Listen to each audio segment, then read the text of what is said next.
voilà, Adrien travaille toujours.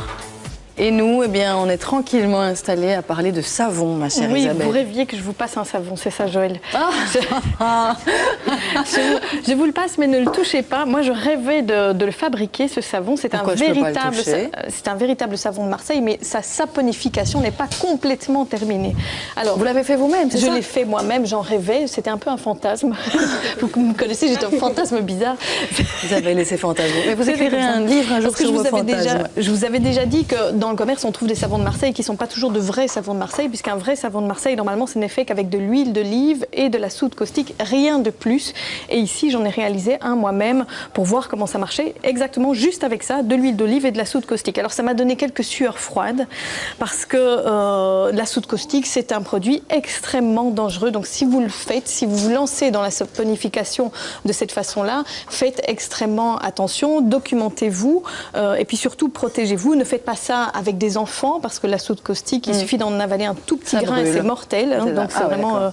Et donc voilà. Et donc saponification, c'est le terme qui désigne la manière dont on fabrique le savon. Le processus de fabrication du savon. Alors il existe un tas de livres pour ça. On en trouve un petit peu toutes sortes dans le commerce. Mes savons maison aux plantes et aux huiles essentielles, mes savons naturels faits maison. Mais mon petit chouchou, celui que j'ai découvert et dont je me suis beaucoup servi, c'est je crée mes savons au naturel, parce qu'il est écrit par deux professionnels, deux artisans savonniers. Et puis, ce qui me plaisait dans ce livre-ci, c'est qu'on trouve des recettes de savon sans huile de palme. Et vous savez, Joël, à quel point j'essaye de ne plus consommer d'huile de palme. Et donc, tout est expliqué là-dedans.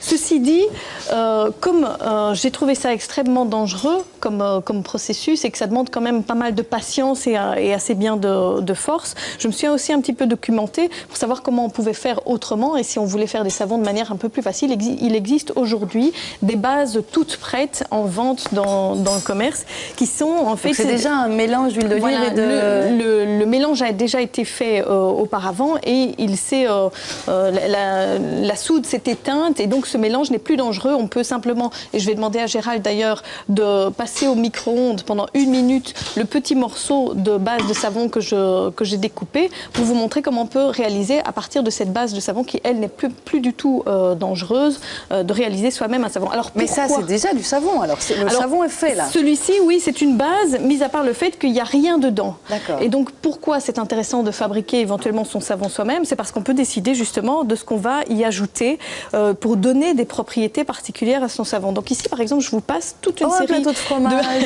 Ce n'est pas un plateau de fromage, c'est toute une série de petits savons que j'ai réalisés aussi. Vous-même? Voilà, avec mes petites mains gentilles. Ça, c'est appétissant. Alors, ça, c'est moins appétissant quand même. Celui-ci, c'est celui qu'on va réaliser, c'est le savon du jardinier. On va le faire, mais on va le faire ici. J'y avais ajouté en fait des grains de lavande. Ça n'a pas l'air comme ça des grains de lavande, mais ça va avoir un aspect un peu abrasif. Et puis sentez-le, il sent très bon. Il sent la lavande, il sent le citron aussi, et il y a quelques gouttes de tea tree pour désinfecter. C'est un savon qui a des propriétés désinfectantes. Il y en a. Alors ici, par exemple, le savon au curcuma, le curcuma qui a des vertus cicatrisantes, donc très bon à utiliser si vous avez un petit peu de problèmes de peau. Puis le dernier, c'est un savon ici au miel. Celui-ci? Non, celui-ci c'est le même et celui-là c'est un savon au miel et il y a des petits grains aussi qui vont avoir un effet un petit peu gommant.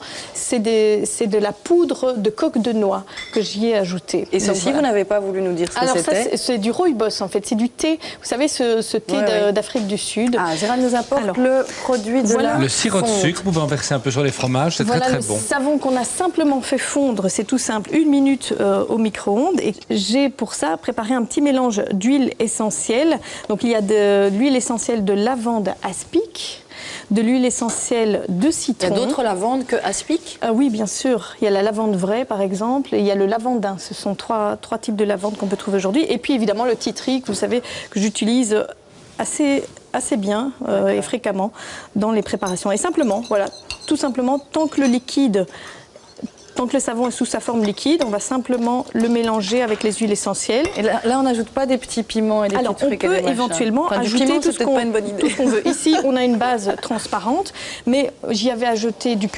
curcuma dans celui-là et ça a donné une teinte orangée. Donc, on peut jouer évidemment même avec des colorants alimentaires éventuellement et toutes sortes de choses. Avec du thé, par exemple, du thé vert pour donner de la couleur et des propriétés. Et puis, simplement, on va le verser dans un moule en silicone, les mêmes moules que ceux que vous utilisez pour la pâtisserie. Et on va attendre. Et là, il n'y a plus rien à faire, c'est simplement un procédé de durcissement. Tout simple, on va attendre et au bout d'1h30, ce sera solidifié. Et on pourra, voilà, j'en ai préparé un petit à l'avance. Et simplement, vous voyez, il est solide. Et là, tout simplement, il se démoule très simplement. Et vous avez votre petit savon qui est prêt. Et donc là, on est sûr que c'est du pur Marseille, huile d'olive. Alors celui-là, c'est pas un savon de Marseille. Non, celui-là, non, parce que c'est fait avec une base qui n'est pas une base de savon. Une base marseillaise. Et donc la base marseillaise, celle-là, je ne l'ai pas trouvée. Par contre, donc un savon de Marseille, il faut encore le fabriquer à l'ancienne, donc avec toutes les précautions qu'il faut. Et tous les ingrédients et des recettes, on peut les trouver sur le site aromazone.com où il y a vraiment une mine d'or pour celui qui veut se lancer tout simplement. Eh bien, vous me trouvez bouche bée par tant de science. C'est super sympa. Merci beaucoup, Isa. Franchement, de rien. Et tout ça sent très bon. Ça sent bon. Et on a presque envie de se savonner avec tout. Moi, avec la chose bizarre ici à la lavande du jardin, comme ça, mais bon. C'était mes premiers savons, hein, c'est les indulgences. Non, ils sont magnifiques.